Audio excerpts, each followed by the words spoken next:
Hey friends, happy Monday. Thanks for joining this 13 Plus FastCast. I'm Anna Orsini. And I'm Carson Courier. Thank you for joining us. We are keeping a close eye on weather for this First Alert Action Day. We have First Alert meteorologist Corey Coates here with us on a Monday. And Corey, I know we saw a lot of rain, really waking up to a soggy start of our week.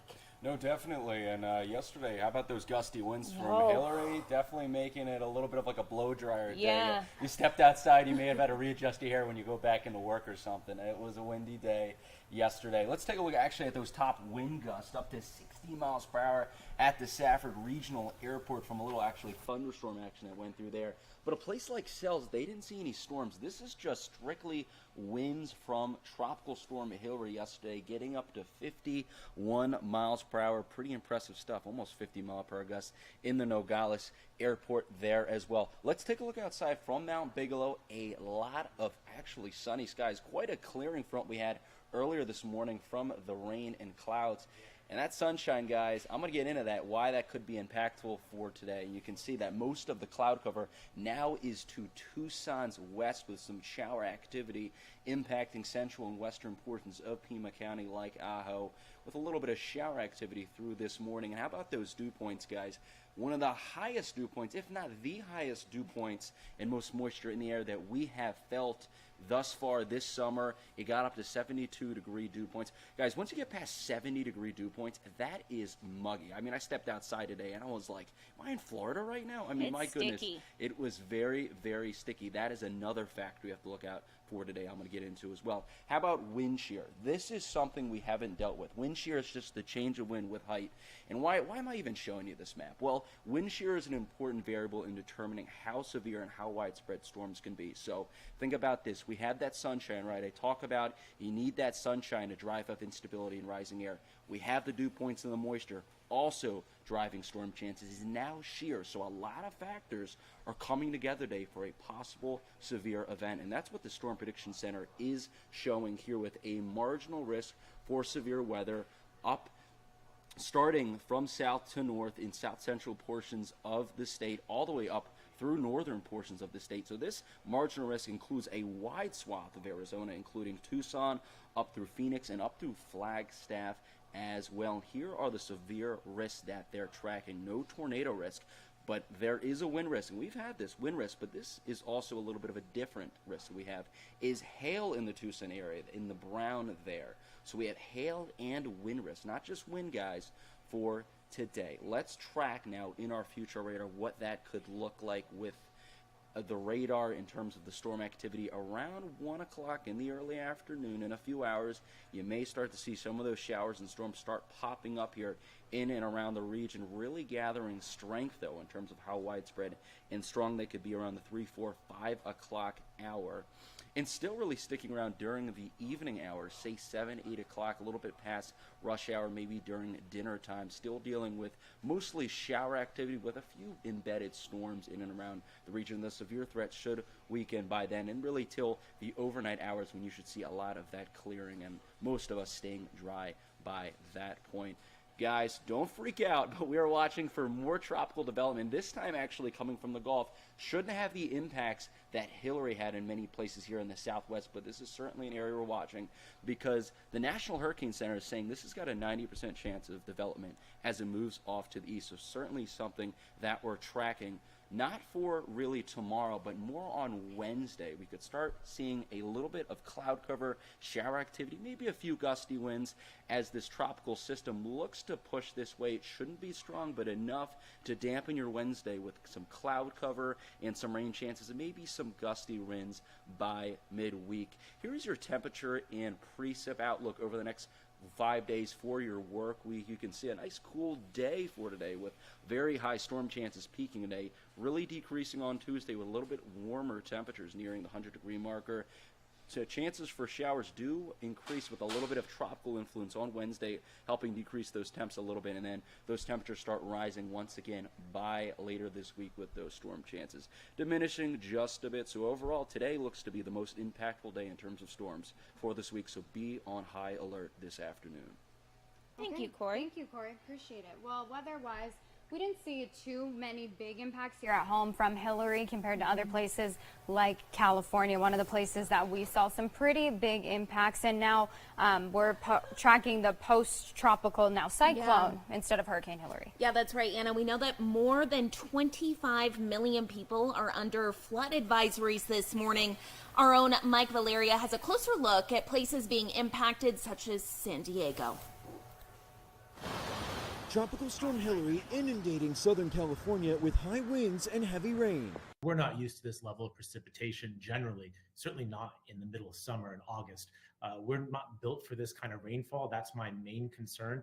The record-breaking rainfall unleashing flooding, mudslides, and debris flows across much of the region, stranding vehicles and damaging roads. In Palm Springs, half a year's worth of rain falling in just a 6-hour period on Sunday, according to the National Weather Service. The most significant rainfall over a 60-minute period anytime in the history of Palm Springs. That's how quickly the system is moving. Emergency responders there conducting swift water rescues amid rapidly rising rivers and flooded roadways. Rescues also playing out Sunday in San Diego and Ventura County. More than 7 million people, including those in downtown Los Angeles, are under a flash flood warning through early Monday. Stay safe, stay informed, and stay home. Officials warning people throughout the state to take the storm seriously. Take nothing for granted. If you think, boy, the skies are clear and I can go out on a long jog or walk, just be cautious. Wait till this time tomorrow night to consider that. Hillary is forecast to continue to move north through California and dissipate over central Nevada on Monday, the first tropical system on record to strike the Silver State. And then something else we're keeping an eye on today when it comes to that weather is in Maui. We're seeing devastating wildfires, obviously, there 2 weeks ago. And then there's also a new concern weather-wise for people who are living on Maui. Yeah, like they haven't been through enough already. Now concerns of flooding, possible mudslides, a lot to watch out for. We want to show you some video of that scene. Now, this is from post-tropical cyclone Fernanda. The storm is expected to produce heavy rainfall today through tomorrow. Right now, they're working to put even more protection around storm drains in Lahaina. And one thing we've been monitoring over the last couple of weeks, of course, has been that death toll that still stands at 114 confirmed dead in Lahaina. President Biden, again, expected to arrive there with the First Lady later today. And they will be starting their tour this afternoon. They will start with an aerial tour of the island to see some of the damage from Lahaina firsthand. Biden is also expected to meet there with their survivors, first responders, families who have been impacted by this, and other officials. The president also assigning FEMA official Bob Fenton to coordinate the long-term federal response. Fenton has been on the ground there since the fires began earlier this month. The governor of Hawaii, Josh Green, says the president's trip will not interfere with ongoing recovery efforts. Today, officials continue to search for the 850 people that are still missing. And with all the weather concerns that we've seen recently, I know that we've worked in big wildfire markets. It seems like every single time you see a fire, it just gets worse. The damage, the devastation, that's not the only thing. Obviously, warmer temperatures. We've seen a lot of talk around climate change and what comes with that. Absolutely. Our very own Catherine Patterson spoke to some climate change experts to really break down what we're seeing here at home.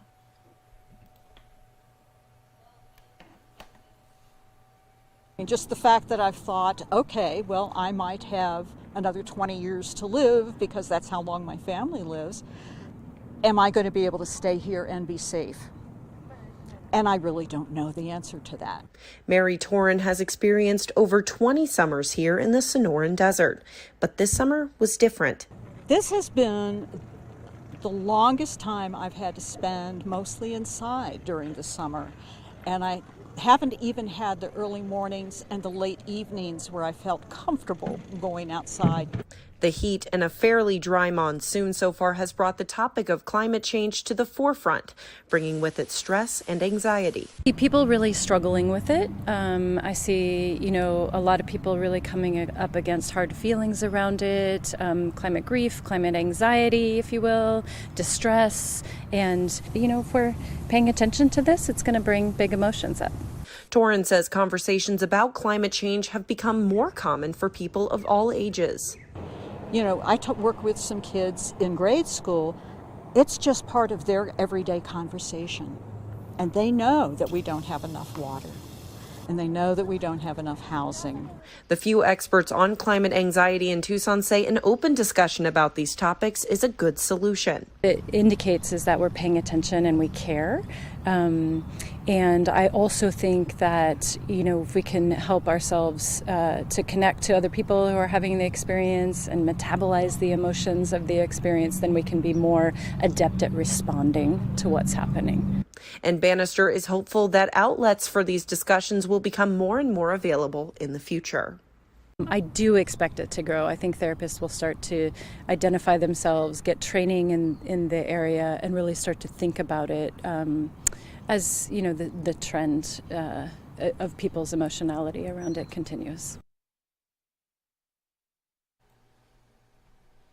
And then taking a look at what's happening today and something that's actually happening right now. The Arizona rancher who's accused of shooting and killing a migrant on his property earlier this year back in court this morning. That's right. George Kelly has pleaded not guilty to the second-degree murder charge and 2 counts of aggravated assault against him. That hearing just started about 10 minutes ago. It started at 10:30. We're told that the judge will be hearing arguments about an expert witness that the defense wants to call.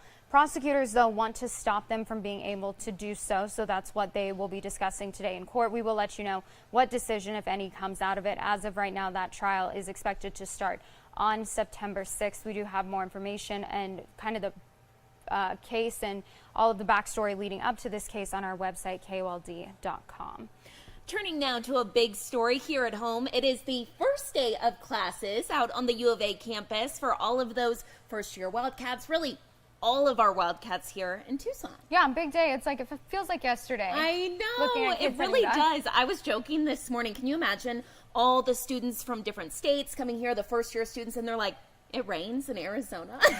I've grown up coming to Arizona, such a shock. All of a sudden it's downpouring. You're like, what is this? I thought I was coming to the desert. Yeah. And that's the thing, is that weather-wise, we were talking this morning, 8 a.m., you're heading to class, first class ever, you walk outside, see rain. I'm like, maybe I'm not going to my first day of classes. No, those poor students. It's tough, but they do have a big year ahead of them. Let's take a look at some of those students who are heading back to school. One of the things that we are tracking when it comes to the U of A this year is enrollment numbers. They said that they have a record number of freshmen starting this fall, but that includes more than 9,000 students from right here in Arizona.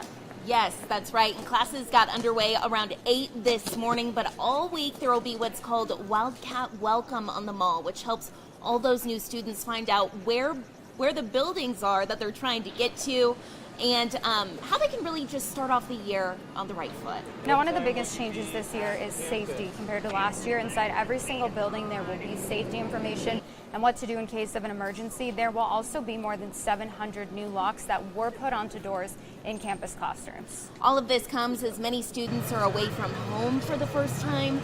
To make it easier for students and parents, there is a new program called SOS to chat with leaders right here on campus. It can be anything from where's this building to my Wildcat hasn't told me when winter break is. I need to buy a flight. When is that? And we'll respond, and we have a pretty fast response rate. And so we're just really there to help people get supported and connect them to any resources, because we know the U of A can be a big place.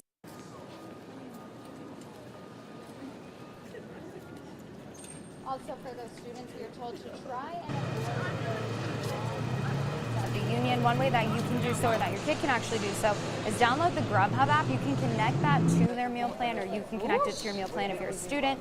Then you can order ahead. You don't have to deal with those long lines that we know can definitely take more time than you would like them to, especially if it's in between classes. I know. I wish I had that when I was on campus, Anna. They have all the cool stuff now. We didn't get that. What happened?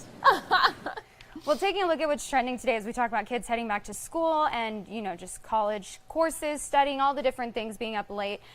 Get this, those blue light glasses that it seems like everyone has a pair of, they may not actually seem to help your eyes that much after all. In a recent study, researchers looked at data from 17 different countries. They found blue light glasses don't help with eye strain. They don't protect the retina, and they don't help with sleep at night. So I don't really know what they're good for, Anna, but they look cool. The aesthetic. Yeah. You're wearing them for the aesthetic at this point. So what else can you do? Well, you can get your eyes checked annually. Make sure you sit at arm's length away from your computer screen, increase text size on your laptop, and also take regular breaks away from looking at your screen. Something I think we should all probably be doing a lot more of. Yeah, I know. I recently got my, what is it, from Apple? You get how many hours a day you spent on your phone? Oh, like Terrifying. insights? Yeah. Mine was, I think, 4 hours this week, and it was down, so that's just sad. You're like, well, I spend most of the day on my phone, as I'm sure Exactly. many of us do. Part of the job. Yeah. Well, right. That's how we'll justify it. Yeah. Well, looking out right now at Tucson, cloudy skies, seeing some of that sun breaking through. But if you were with us this morning, we saw a lot of water on those roadways, and it could be something that we're tracking heading into the day later today. So if you are, whether you're heading out, picking the kids up from school, maybe build in some extra time later tonight just in case. Fingers crossed we get some more rain. We definitely need it. Thank you all for watching this 13 Plus FastCast. Have a great day and a great start to your week.